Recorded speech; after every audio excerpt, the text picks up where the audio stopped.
Assalamu alaikum wa rahmatullahi wa barakatuh. How's everyone doing?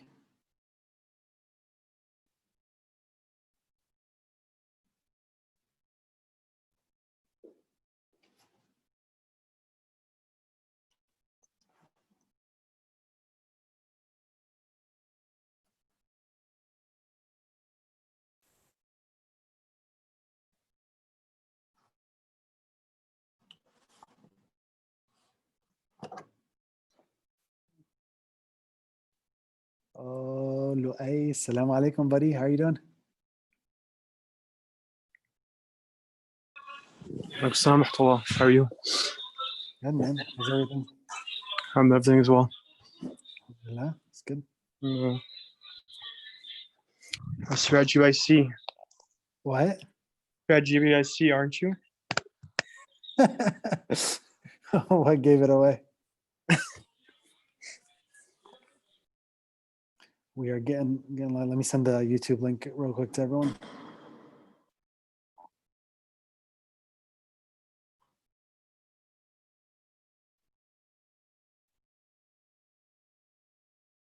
Okay. Then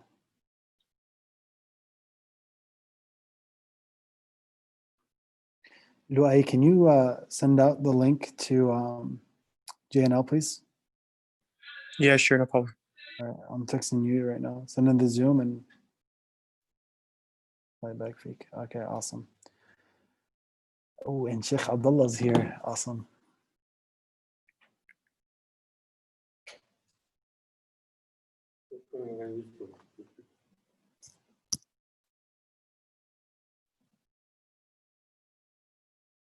Sheikh Abdullah is السلام عليكم السلام عليكم. Alaikum assalam wa rahmatullahi wa كيف barakatuh. الحال أحمد؟ Alhamdulillah. How are you doing? Alhamdulillah. You have salam next to your name. Because I'm signed in on her account. That's why. Let me Don't worry. rename that. It's okay. How's everything? Better. Alhamdulillah. Alhamdulillah. Salam is general, right? Peace and blessings be upon everyone, right? Alhamdulillah. Alhamdulillah. How's everything? Alhamdulillah, man. We miss you, Sheikh Abdullah. Once COVID's over, everyone's gonna come and give you a huge hug, just so you know. Oh man.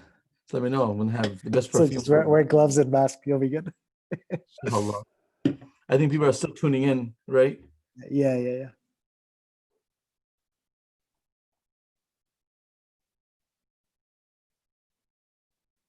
We'll start in a minute. Is that okay, Ahmed? Yeah, that's perfectly fine. Just let us know when you're ready. Live streamed on YouTube. Yes, we are live streaming, inshallah. Okay, so we'll start in a minute, inshallah. Okay. Jazakallah khair.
Assalamu alaikum wa rahmatullahi wa barakatuh, everyone. How's everyone doing? Inshallah, everyone is well.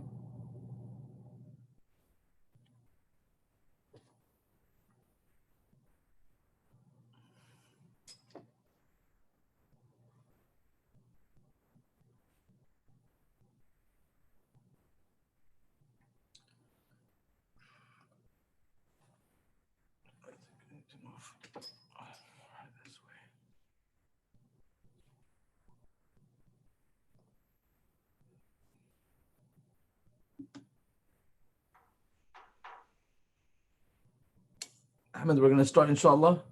Let's go for it, Sheikh. Allah, Bismillah ar-Rahman ar-Rahim. Alhamdulillahi Rabbil Alameen wa la'aqibatu al-muttaqin wal jannatu al-muwahidin wa la udwana illa ala al-zalimin wa salatu wa salam ala sayyid al-anam wa khatim al-nabiyyin wa ala alihi wa sahbihi ajma'in wa ba'd. Assalamu alaikum wa rahmatullahi wa barakatuh, brothers and sisters. I hope you can hear me well. And I hope everyone is doing well. And inshallah, you are safe and healthy, enjoying the summer, wherever you are tuning in from.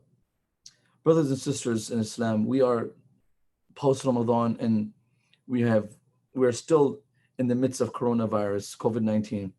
At the same time, we've been hit by this pandemic of arrogance, the plague of arrogance and supremacy and injustice that is apparent and visible in our society. And sometimes it just becomes more exposed in certain episodes that happen around the world.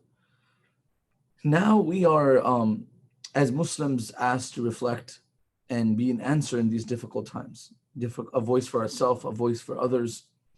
And I'm forced to look back at the Prophet ﷺ. Every time I'm forced to look back at the Quran. I'm forced to look back at people who did it better than me and who also had injustice in their time.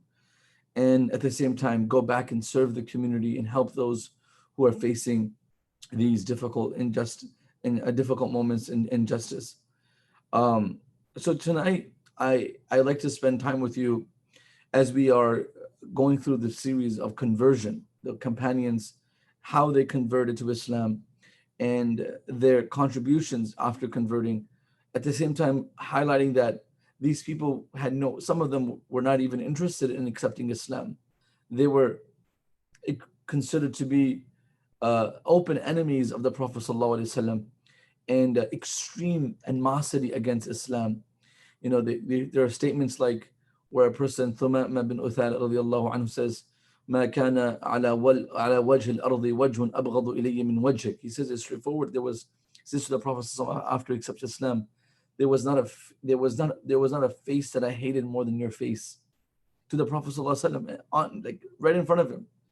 And then he accepts Islam and he says, فأصبح وجهك أحب الوجوه إلي كل. Now there is no face that I aspire to see more than your face, sallallahu alaihi wasallam.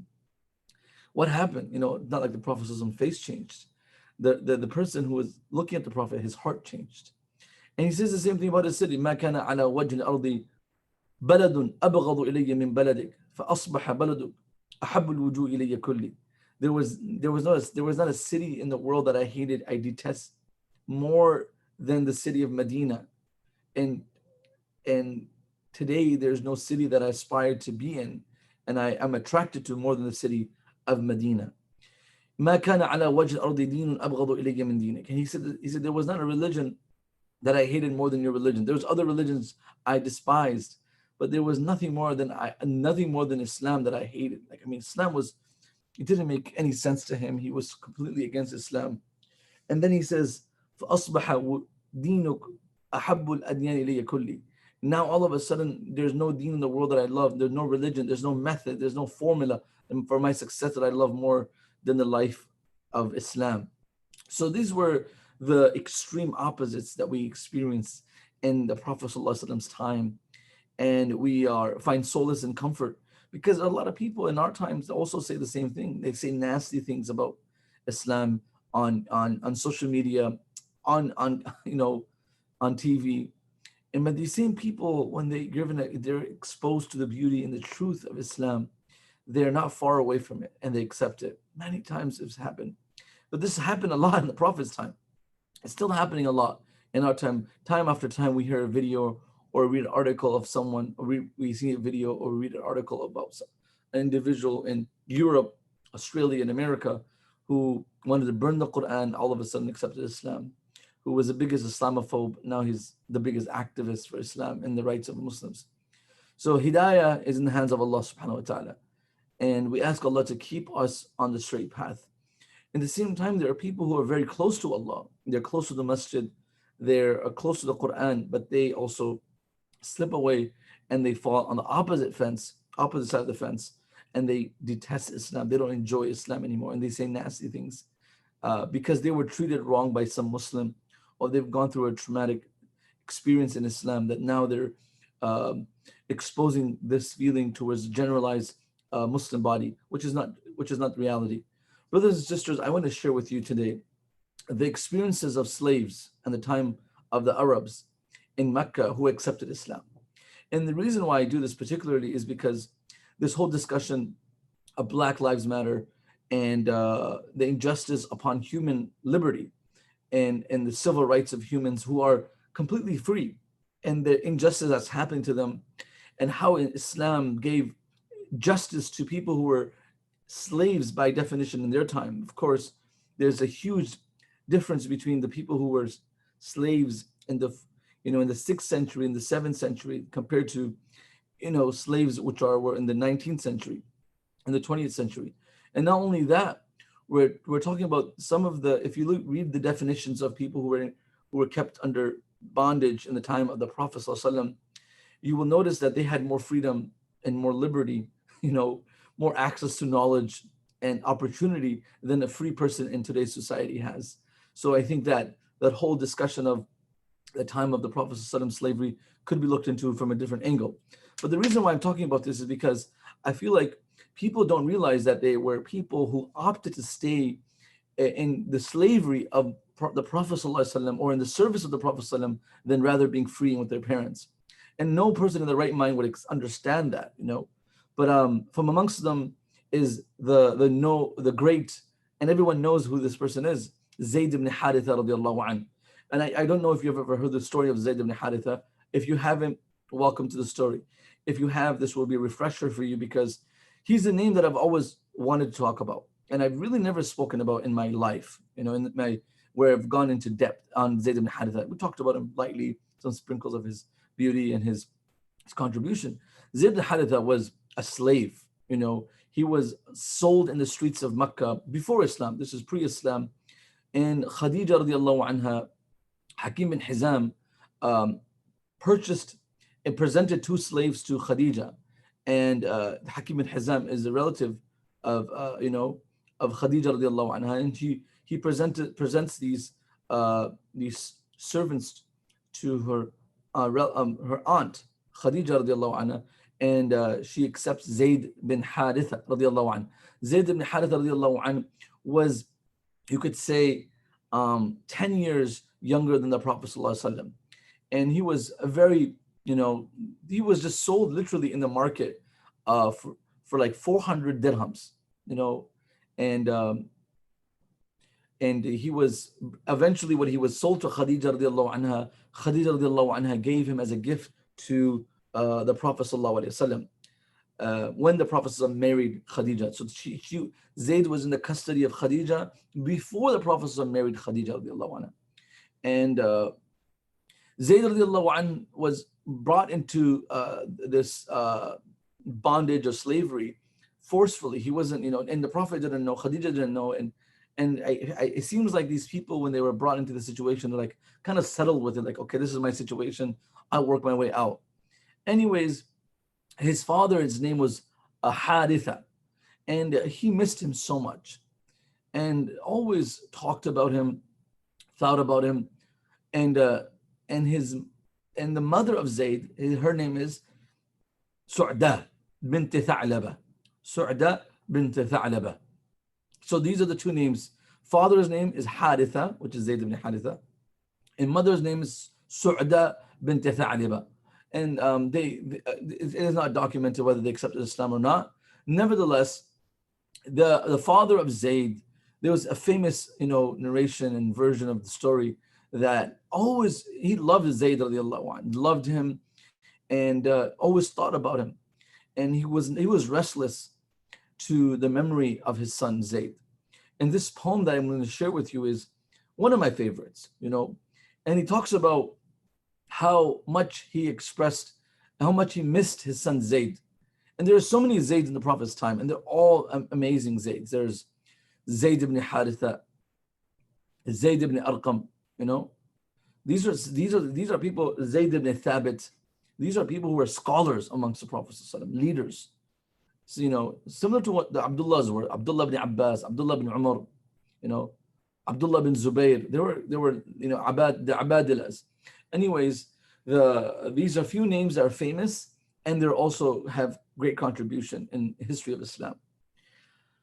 So his father used to say, بكيت على زيد ولم أدري ما فعل أحي فيرجى أم أتى دونه الأجل فوالله ما أدري وإن كنت سائلا أغالك السهل الأرض أم غالك الجبل فيا ليت شعري هل لك اليوم رجعة فحسبي من الدنيا رجوعك لي بجل تذكرنيه الشمس عند طلوعها وتعرض ذكراه إذا قارب الطفل وإن حبت الأرواح هيجن ذكره فيا طول ما حزني عليه وما وجل فسأعمل نص العيس في الأرض جاهدا ولا أسأم الطواف أو اتسم الإبل حياتي أو تأتي علي منيتي وكل امرئ فان وإن غره أمل.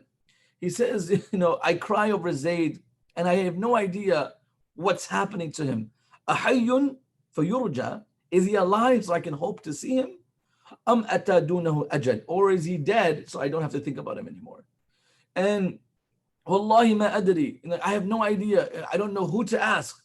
أغالك السهل الأرض, have you died in the in the desert, far away from water, from people, you just kind of like disappeared in the world, or did you just fall off a mountain? أغالك الجبل, did you just fall off a cliff?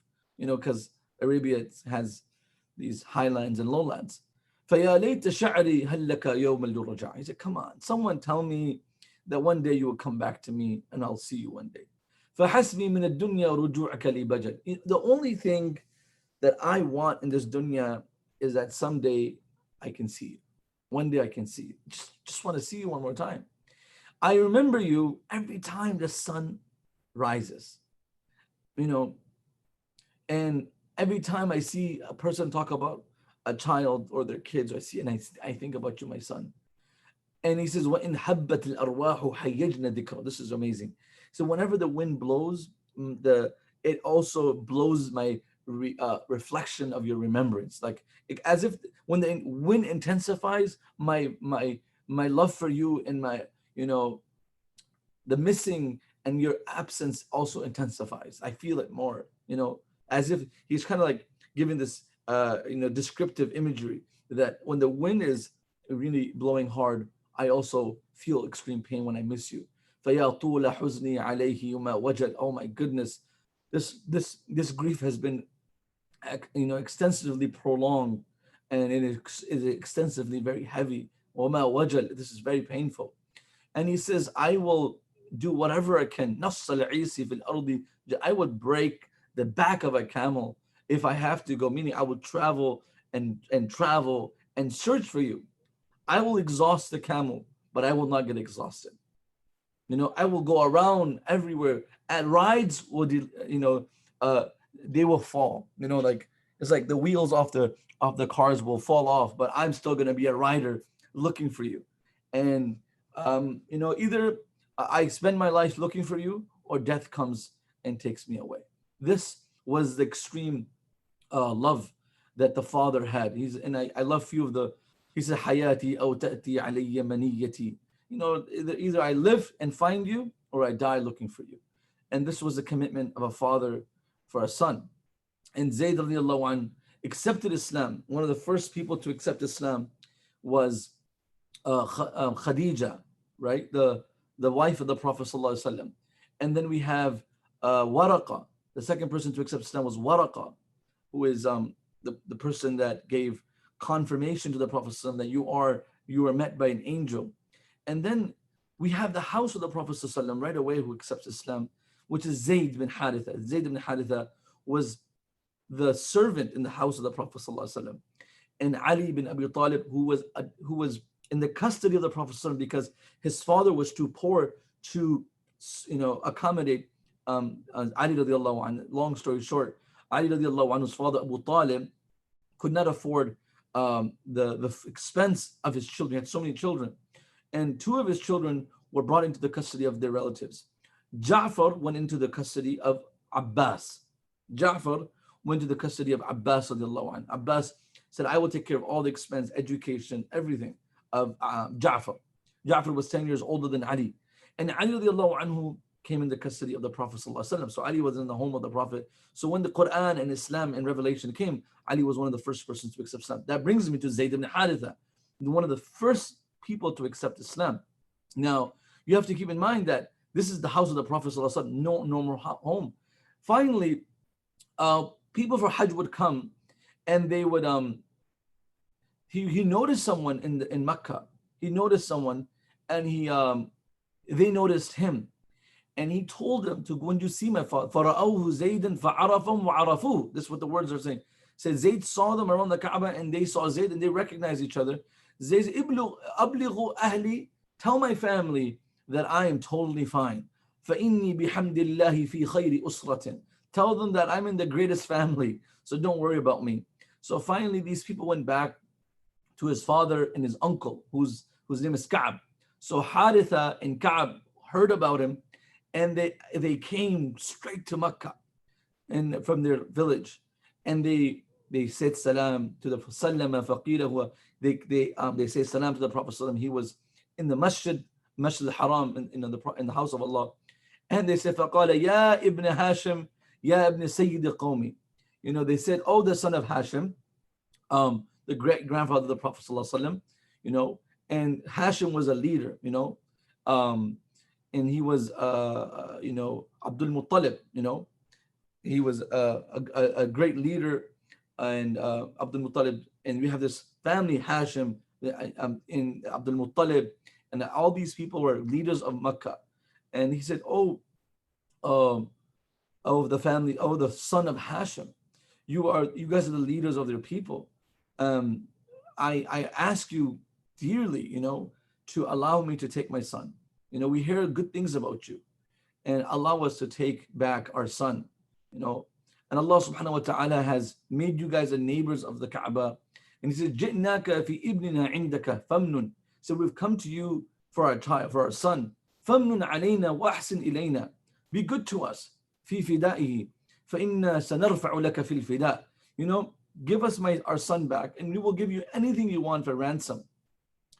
So the parents are speaking to the Prophet ﷺ, and the Prophet ﷺ has no idea who they're talking about. قَالَ وَمَا هُوَ? Who do I have that's under my custody? And Haritha, the father of Zayd, says, my son Zayd bin Haritha. فَقَالَ Rasulullah, wow, فَهَلْ, like, is there anything else? Is there anything else you want? Like, is that what you came here for? They said, yeah, we come here for Zayd. We came here for Zayd, and we want him to be returned. And the Prophet ﷺ, خلاص.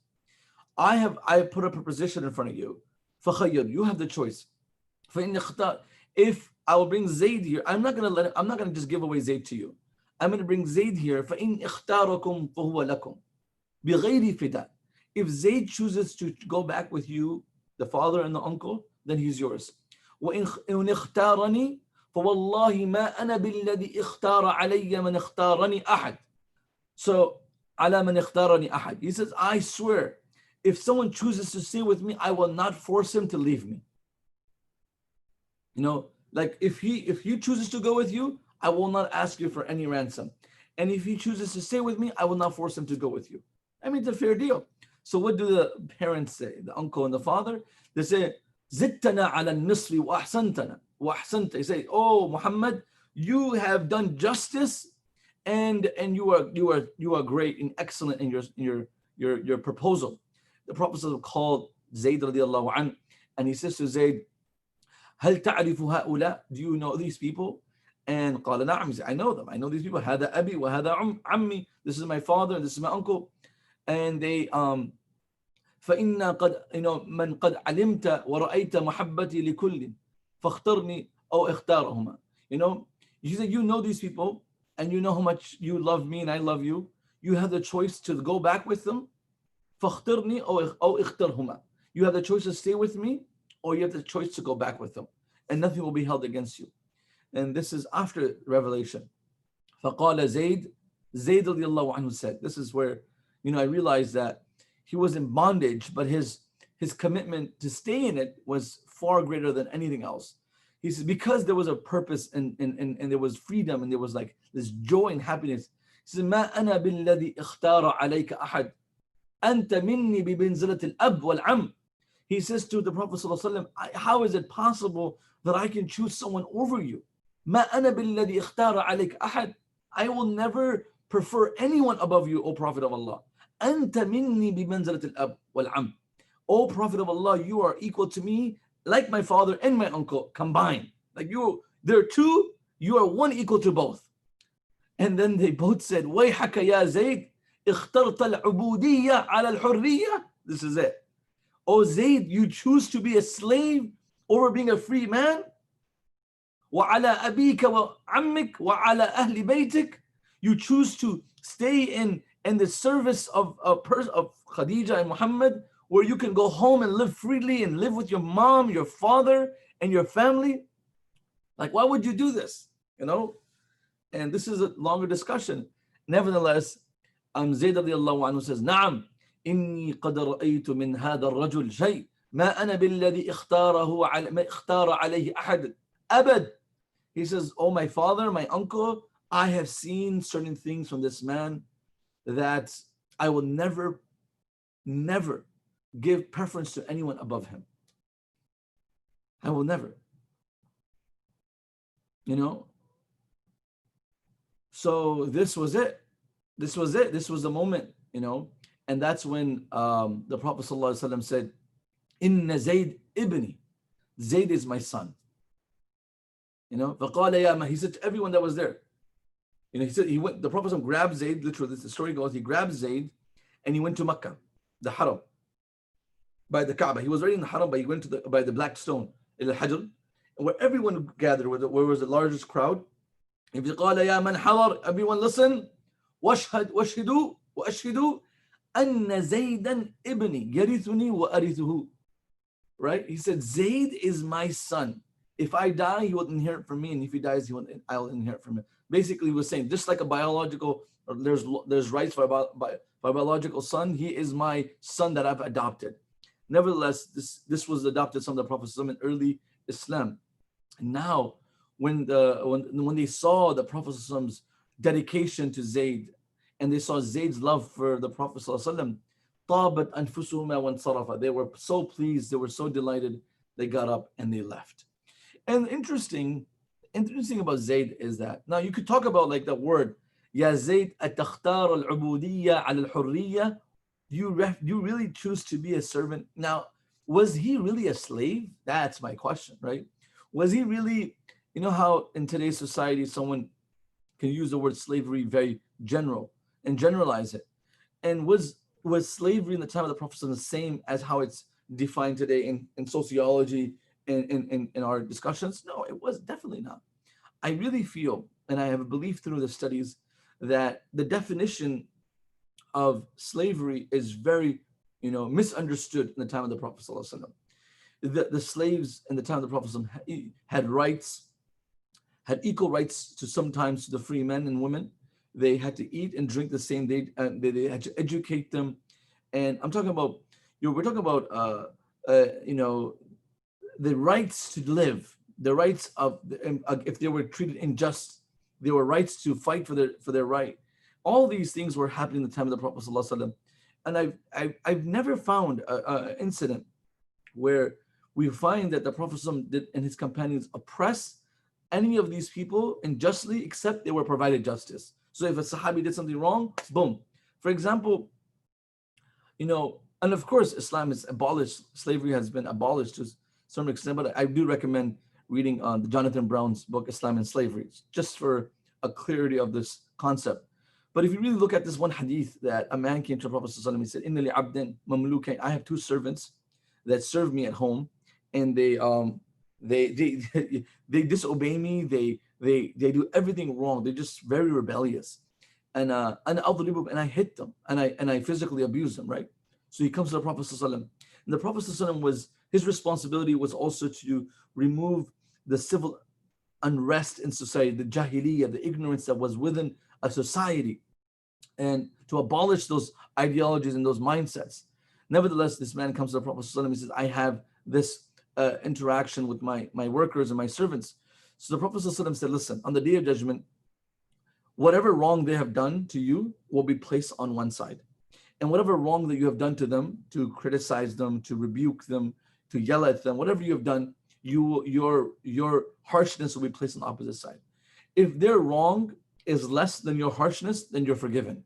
But if your harshness is heavier than their mistakes, then you'll be accountable on the day of judgment, and Allah will punish you, or you'll have to give away your good deeds to those who you oppressed. فَجَعَلَ يَبْكِ. This man started to cry. He was just a Bedouin. He started to cry. And he wept and he wept. He said, Ya Rasulullah, I promise to you that I have freed anyone that's in my custody. I do not want to be accountable on the day of judgment for any wrong that I've done to someone. Compared to the wrong and the brutality that's happening by free people to people of black skin. You know, what's happening today in the world. Meaning there was so much accountability in Islam that even a slave who was by definition, quote unquote, a slave in the time of the Prophet ﷺ had so many rights. The women had so many rights.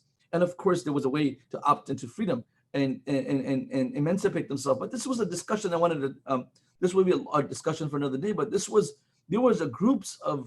there were individuals and groups of people who were slaves, who came into Islam as slaves, and Islam emancipated them. Freedom. Islam frees these people. Not only did it free them physically from slavery, but also from tribalism and this superiority complex, all the complex social superiority mindsets that were there. The Prophet ﷺ, Islam literally dismantled that. And so we can see that with Zayd. You really see in today's society, especially in the black community, 400 years later after the Declaration of Emancipation, we're talking about like where blacks have been given rights to be equally like any other person. But we saw 100 years later, 200 years later, black people didn't have the right to vote. We're talking about black people couldn't play on baseball teams, could not be quarterbacks, segregation in school, so many things that still happen and still happen today. Our prison system, the incarceration system that's heavily overwhelmed with innocent black people. The chances of being convicted or put in jail compared to a black person and a white person's 8 times more, much more times more than a white person. Anyways, we find this complication system still today. But look at Islam. Islam dismantled it right away. We could look at Bilal, for example. Prophet ﷺ didn't want to keep Bilal in slavery. Right away, Bilal accepts Islam. He's freed. What happens to Zayd? Let me tell you what happens. Right when Zayd, he accepts Islam and he joins the Prophet ﷺ, and the Prophet ﷺ frees him. He's a free man. And the Prophet ﷺ said, do whatever you want, but no, I want to stay with you. So these people had, and it wasn't with the Prophet ﷺ. So many people, they continue to serve the Prophet ﷺ, and the Prophet ﷺ didn't mistreat them. The Sahaba didn't mistreat them, and they were told to leave, and they would still come back and serve the Prophet ﷺ.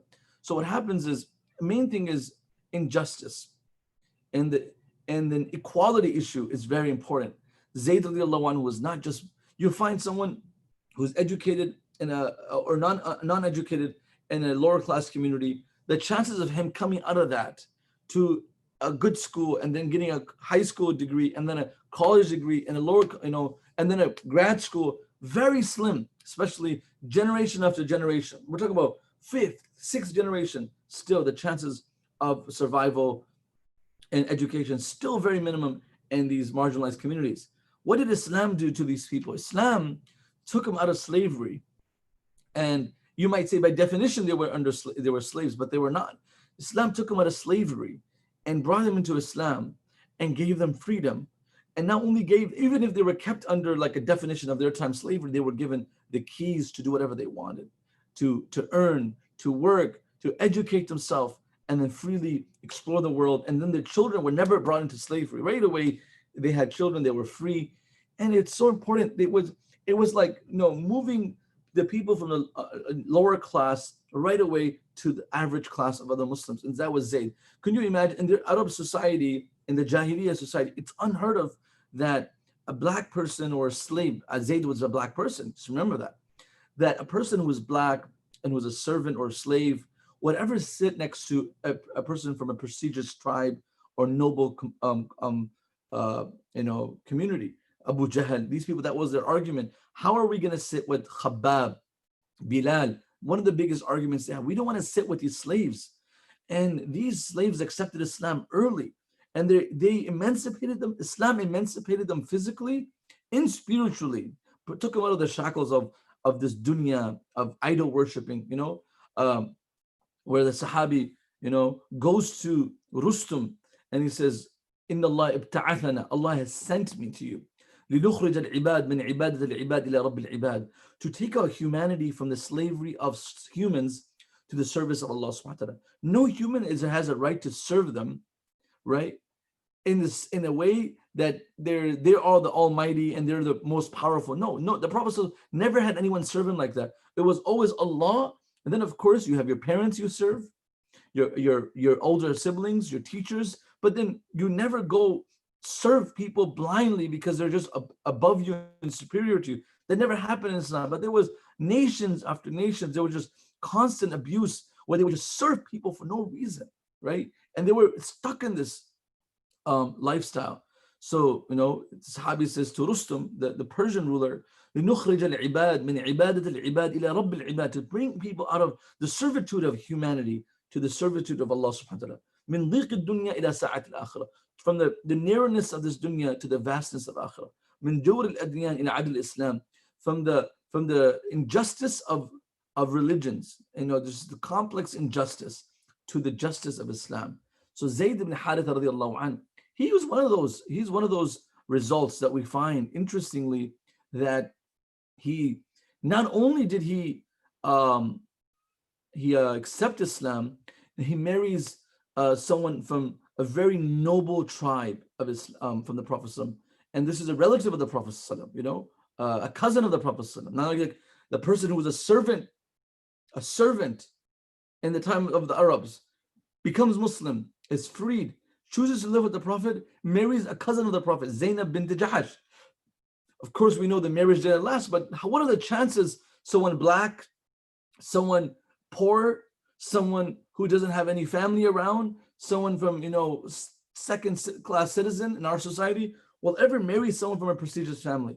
This was all abolished in the first few months of Islam, like boom, So this is why I think the definition of slavery is miscued, it's misunderstood in the time of the Prophet. If I had the time to tell you, the rights the Muslims gave to slaves in the time of the Prophet, many free men and women today would say, I'd rather be a slave at that time, not have any loans, get my education done, live much happier than today, and living in debt, paying off loans, and depressed the way we are today in a society that claims to be liberated. It's completely false.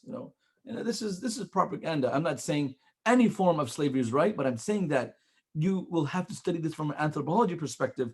What is the real definition of these people? They had complete liberty to what they wanted, and there was growth in their society. There was a growth in their education. There was growth in their involvement in society, where Zayd ibn Haritha radiallahu anhu is able to marry someone from such a prestigious tribe, the cousin of the Prophet, Zainab bint Jahash radiallahu anhu, whose brother Abdullah bin Jahash is considered to be one of the greatest Sahabi who died in the Battle of Uhud.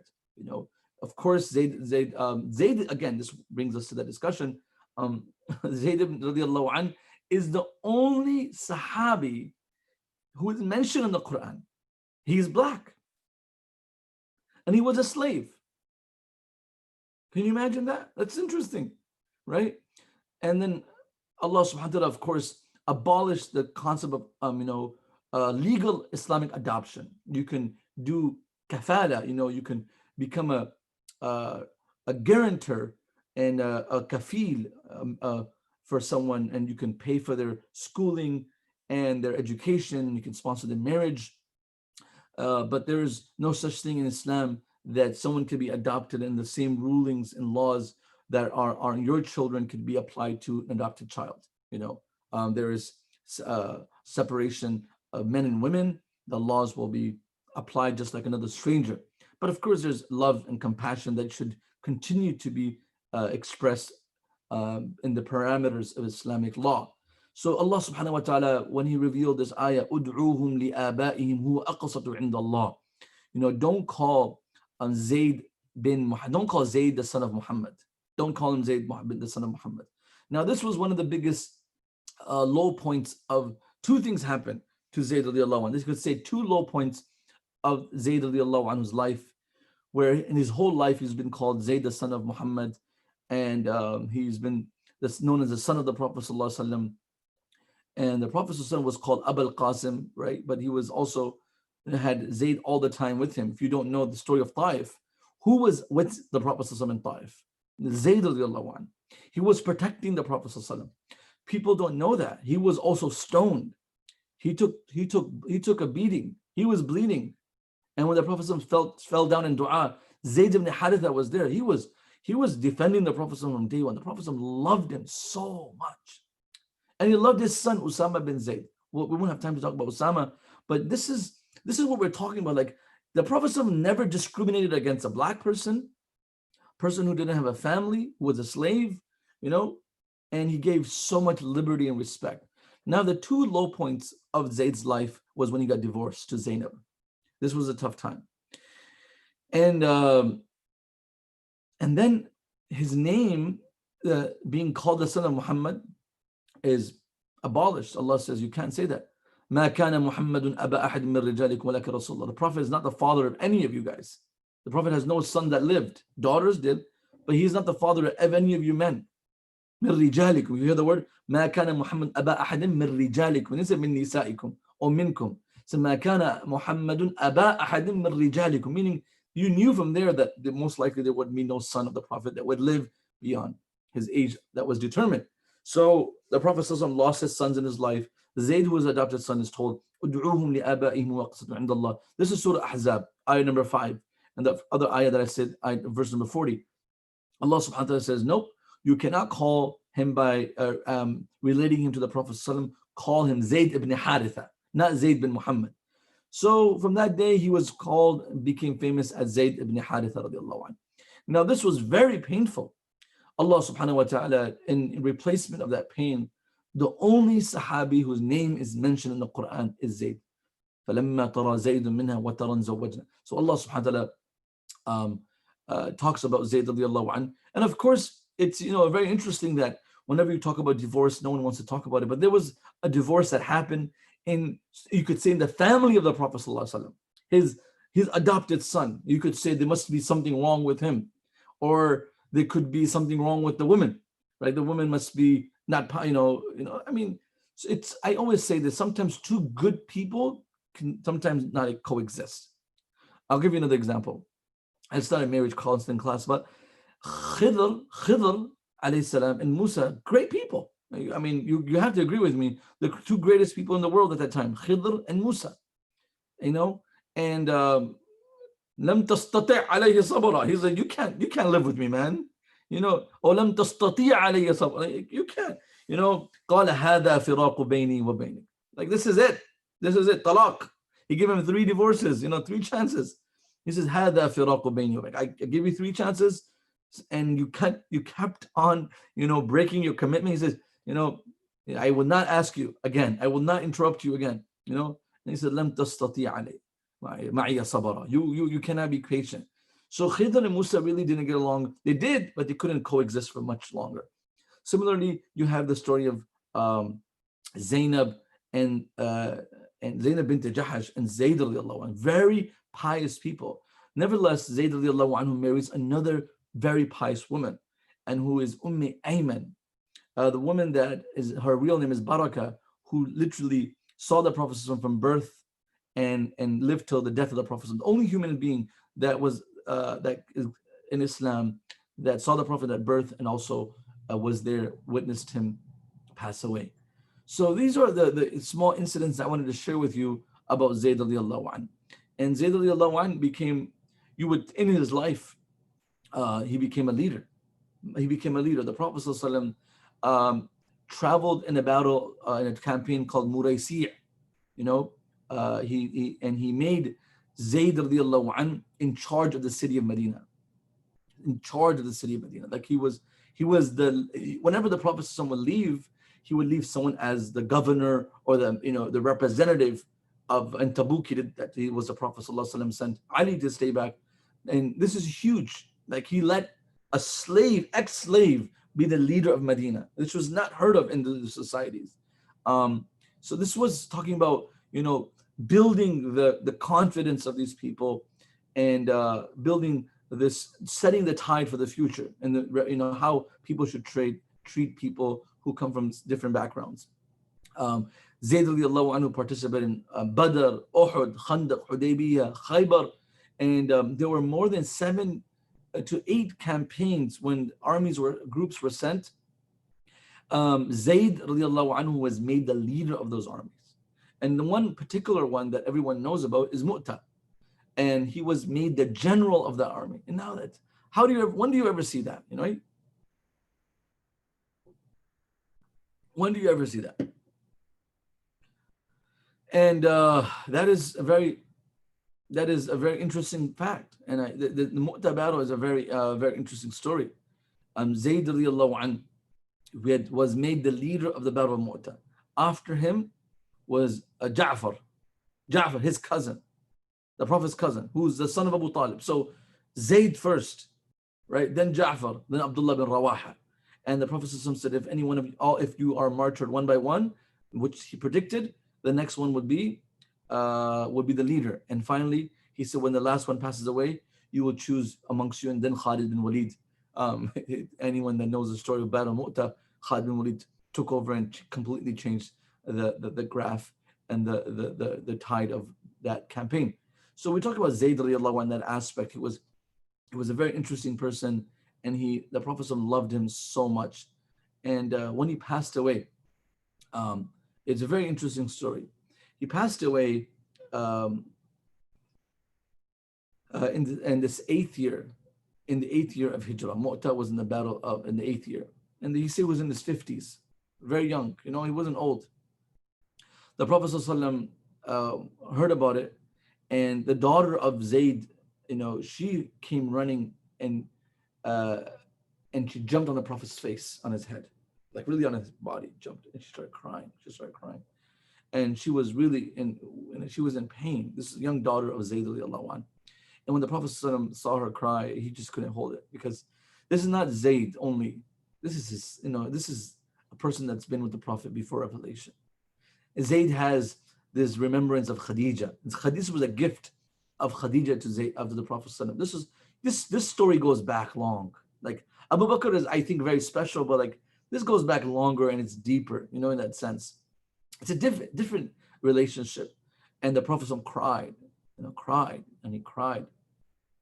And he couldn't, and the Sahaba just saw it and they couldn't take it anymore. And they said, Sa'ad ibn Ubadah radiallahu anhu says to the Prophet ﷺ, very interesting thing he says. This is in Tabaqat al-Kubra. He says, Ya Rasul, ma hada ya Rasulullah? Why are you crying? What are these? I've never seen you cry like this. What's this? And this is the breaking point of my part of this lesson. And he says, هذا شوق الحبيب إلى حبيبي. هذا شوق الحبيب إلى حبيبي. He says, this is the cry and the emotions of a lover for his beloved. That's what it is. That's what it is. I miss him so much. I miss him so much. And he just cried. Man, the Prophet lost 2 very close people the same day. He lost Ja'far. Ja'far was his very close cousin. And he said about Ja'far, لا أدري أفرح بفتح خيبر أم بقدوم جعفر. I don't know what makes me more happy, the conquest of Khaybar, which was in the 6th year. So he lived a little bit of the 6th year in the 8th year, and then Jamad al-Ula of the 8th year, khalas, a year and a half, 2 years, That's the only time the Prophet spent with Ja'far. And he loved Ja'far so much, you know. And he said, I don't know what makes me more happy, makes me more pleased and happy. The return of Ja'far from Ethiopia, you know, بِقُدُومِ Ja'far or بِفَتْحِ Khaybar, or was it the conquest of Khaybar? Khaybar was one of the biggest victories. Allah says, some people Mufassirin say, Inna fatahna laka fathan mubina refers to Khaybar. You know, one of the greatest victories is Fath Makkah, Khaybar, Hudaybiyah. People have different impressions, but we know this all, it could be included in this definition and explanation. Brothers and sisters, the Prophet missed these two people. And then the news of Ja'far dying after, and then Zayd dying was so heavy. He said, Hada shawqul habibi ila habibi. This is the pain that I have, the love that I have for my beloved Zayd radiallahu anh. And from that day, and before that, he loved his son Usama. And he made it when the Prophet was dying, and he was dispatching a group of thousands. I mean, I have to say, the biggest army the Prophet ever sent out was one of the Battle of Mu'tah, right? 30,000 people against 100,000, then 200,000. So the biggest army that was ever sent out. And the leader of that largest army was Zayd, an ex-slave, a black man that adopted son of the Prophet ﷺ, emancipated, name was removed from the Prophet's lineage. He's not the son of the Prophet anymore. And this man eventually is becoming not a leader of Medina at one time, but many other opportunities of leadership. And no bias treating, no bias. Like, oh, you're black or you were a slave. None of that. And the Prophet ﷺ continued to promote such people. And one of them was Zayd. There's people like that, like Bilal, like Bilal radiallahu anhu, we know that. So such fair treatment. And that really, when we talk about the conversion to Islam and what Islam did to them in leadership, this is why you find a lot of black people, they convert to Islam, because they really believe that Islam is the true answer to the injustice in the world. It has equality. It promotes it, and it in many places it actually lives this concept.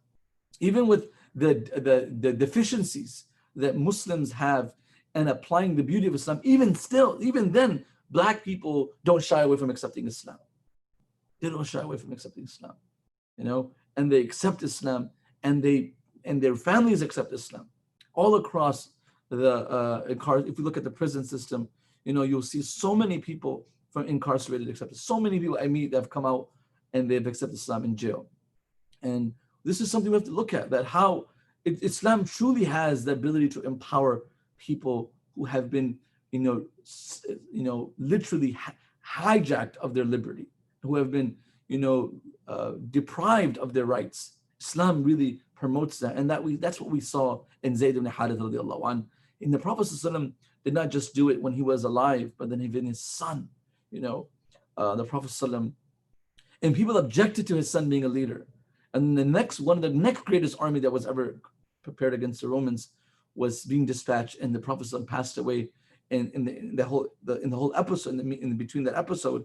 And the Sahaba said, could you make someone elder to Usama bin Zayd, the leader of this army? Umar bin Khattab said this, right, to Abu Bakr as-Siddiq after the Prophet. The Prophet Abu Bakr radiallahu anhu got so mad, he grabbed the beard of Umar. He says, Jabbarun fil Jahiliyyah wa Khawwarun fil Islam. You were such a bold person, and before Islam, now you've become a coward.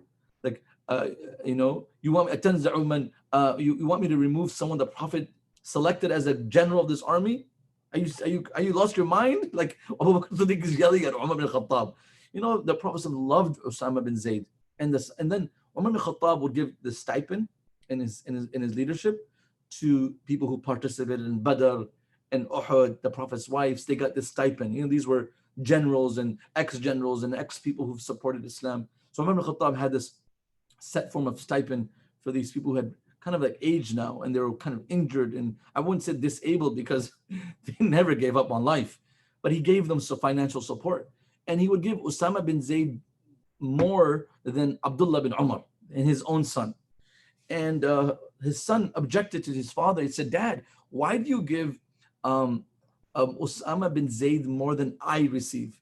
And the Prophet Umar bin Khattab said something very interesting. He said, because the Prophet ﷺ loved him more than he loved you. Amazing.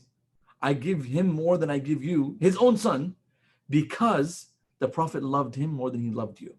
On those bases, I treat him better, and I treat him with more respect, because I know that if the Prophet was alive, he would be pleased with my treatment.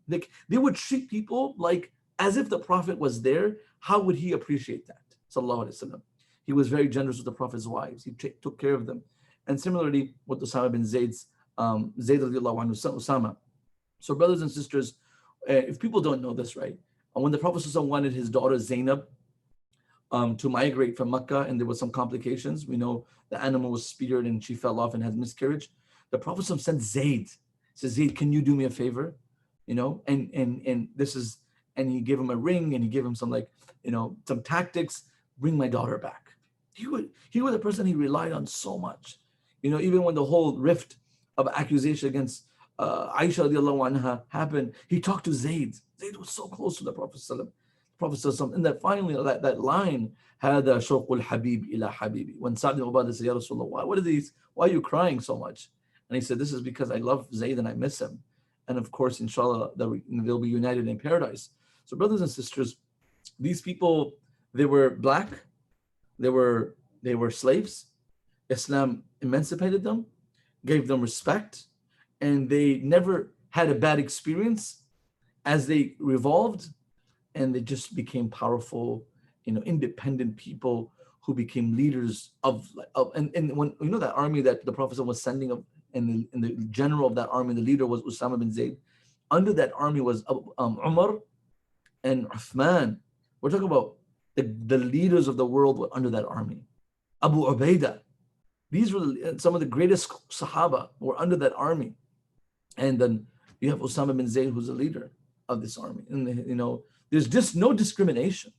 You go to communities where Middle Eastern, you'll have mostly Middle Eastern board members, and Desi community, same thing.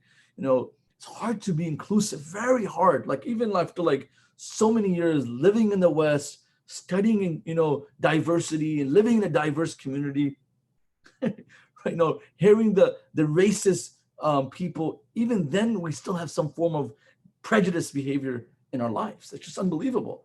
And we talk about equality and treating people fair, but there still hasn't been a clear, sincere, perspective on this. There has been discussion. People are sincere to certain discussions, So I feel like the Prophet ﷺ and Islam was able to tackle this in the inception of Islam, and they were able to elevate the status of people who were not represented in society. And not only were they represented, they were the leaders. They were the people followed them. People looked up to them. And today we talk about them. And that is the beauty of Islam. Islam is far more beautiful than we can imagine.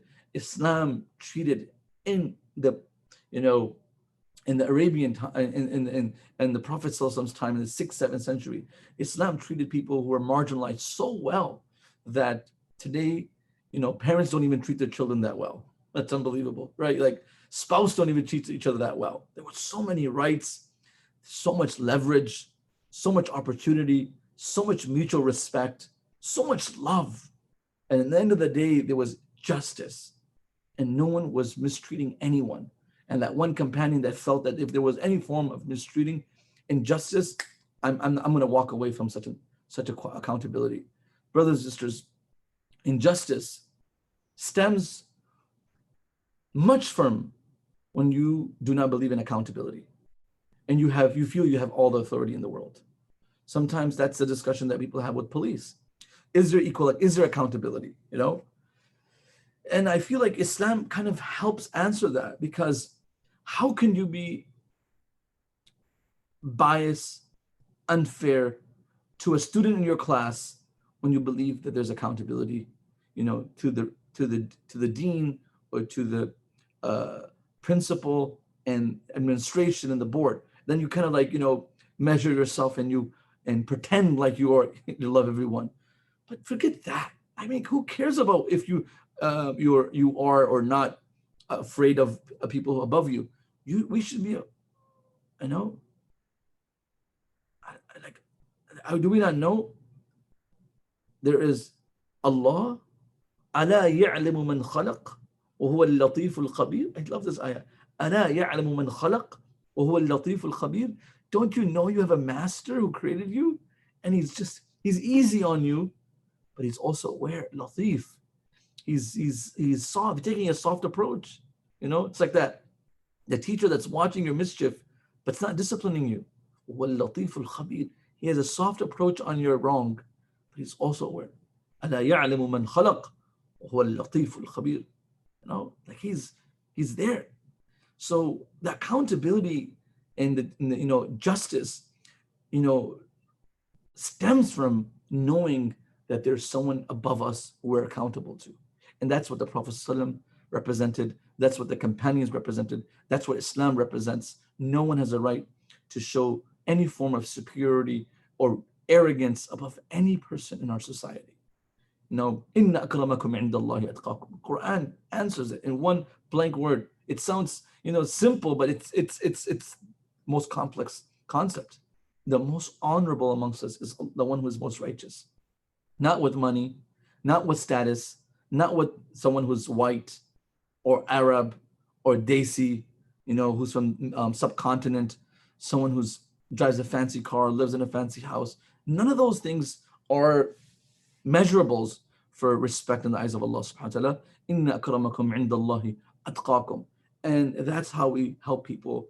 That's what we find in Islam, that you will find so many kings, wealthy people, literally come down to like pious scholars and carry their books for them. Kings, Alamgir. You look at Khalifa Abu Ja'far Mansur and Harun Rashid. Literally, Harun Rashid will like serve. Someone told Harun Rashid that Imam Malik, he sent his children to Imam Malik to study. And someone told Harun Rashid that one child was holding his slippers and one child was holding his books. And he's like, did you send your kids to carry the slippers and the shoes of the Imam? What's going on here? So Harun Rashid, when he came to Umrah or Hajj, he stopped by Medina. He said, is this true? He said, listen, if you want your children to learn knowledge, they got to also serve. They got to do khidmah, right? So you look at, it's unbelievable, like how even kings felt that these people were more knowledgeable, more noble. We will serve them. And they will serve because they were serving Allah's deen. There was no form. And when that existed or coexisted, there was harmony, there was prosperity, and there was growth of Islam. But now when everyone becomes myself, you serve me, right? And what is it there in the end for me? What is my benefit? And then when it becomes kind of like selfish oriented society, then we start to compete with each other and we start to think we're better than others. May Allah subhanahu wa ta'ala forgive us and make us people who are humble, people who are in the mentality to serve Allah, not to serve, power or serve some, committee or some organization. Serve Allah for the sake of Allah in the manner that is most pleasing to Allah, following the Prophet's teachings, sallallahu alaihi wasallam, keeping the hearts united. Someone can say, I'm serving God's religion, but you're dividing the hearts. That's not religion, right? That's not deen. I mean, you want to continue to win the hearts of people and serve Allah subhanahu wa ta'ala. And that's what we are taught to do. And that is Zayd ibn Haritha radiallahu anh, a man who converted, who was in bondage and slavery, emancipated by the Prophet sallallahu alaihi wasallam, opted to stay with the Prophet sallallahu alaihi wasallam. He loved the Prophet more than his own parents. And when he died, the Prophet sallallahu alaihi wasallam wept. هذا شوق الحبيب إلى حبيب. And he said that famous line. He said, I just cry and I miss my beloved. So brothers and sisters, may Allah subhanahu wa ta'ala, give us ability to enact and imitate such personalities and lessons from their lives. Jazakumullah khair for tuning in. I hope Allah subhanahu wa ta'ala accepts our message, our session. And we ask Allah subhanahu wa ta'ala to protect us from the COVID-19 and all the illness that's out there. We ask Allah subhanahu wa ta'ala to save our iman, our families' iman, our faith. And inshallah, we will continue. I would like to talk about a few more people who were, ex-slaves and how they became leaders, more like slaves to masters, in matter of months and years. Not like there was a revolution and there was a protest and then there was a civil war within the Muslim community. Bilal needs some rights and Khabbab, none of that happened. And all of a sudden we have this, holistic, and real thriving society, black and white, Arab and non-Arab, and Islam is spreading across the world. Jazakumullah khair, brothers and sisters. Keep me in your du'as. Inshallah, every Thursday we'll have this session. Please tune in. And inshallah, we are coming out with a summer program for college age, high school, middle school, and that will be inshallah shared with you early next week. So please stay tuned. Jazakumullah khair. Assalamu alaikum wa rahmatullahi wa barakatuh.